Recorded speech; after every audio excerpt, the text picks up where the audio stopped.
Hi, this is John Morey. I am a local investor here in North Alabama.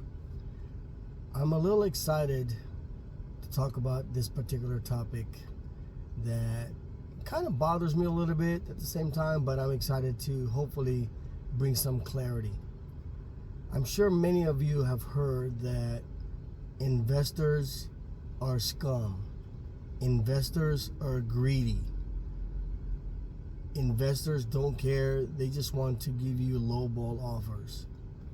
You know, I can understand where that's coming from because, there are some people that do that. There are some people that are greedy. Yes, many of us investors do present a lowball offer. But let me tell you what's missing. Many sellers and many realtors forget that good investors are problem solvers. Not everybody's a scum. Not everybody's bad. Not everybody's greedy. Well, you could say the same thing actually, maybe a little bit with realtors. They're not all good, right? They only care about their commission.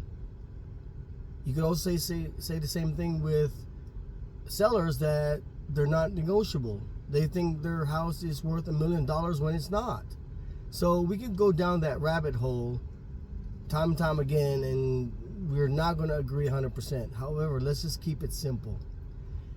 Most investors actually that I know are problem solvers.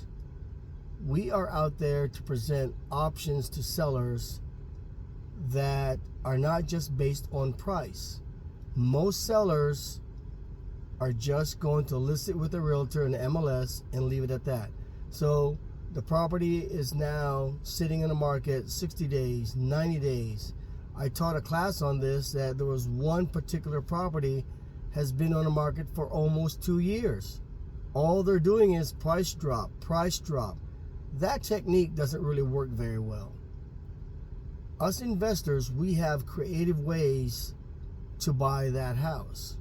So I highly suggest, instead of believing what's out there, all that stupidity about investors are scum, investors are greedy, how about chat with an investor, have a sit down and entertain whatever they want to present. Don't discard them. Yes, many just go in MLS and make a lowball offer. But let me tell you what a lowball offer really means. It means that is an opportunity to sit down at the table and negotiate.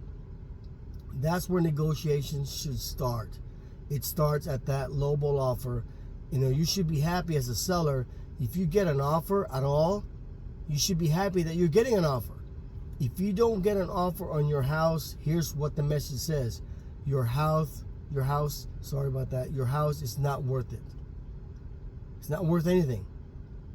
So think about that. If you get a lowball offer, I suggest to you, seller, or to you agents that are out there, look at the offer and entertain it. Say, hey, by the way, maybe we need to sit down and make a counter offer. When you make a counter offer, then maybe that could go back and forth to come to a conclusion that the house will be sold. Or better yet, people like me that like to make 3 different options or even 4 options to choose from on an offer, how about pick one of those options and then let's nail it down to where we can come to an agreement, meet somewhere in the middle. So again, not all investors are scum. They're not all greedy.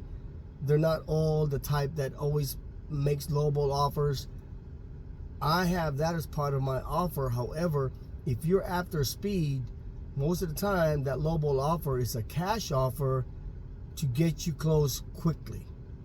And many of these investors that do that, they either have access to money or they have money themselves that they can close within a week or 2, just to make sure their due diligence is good, their title is good, and all that kind of good stuff.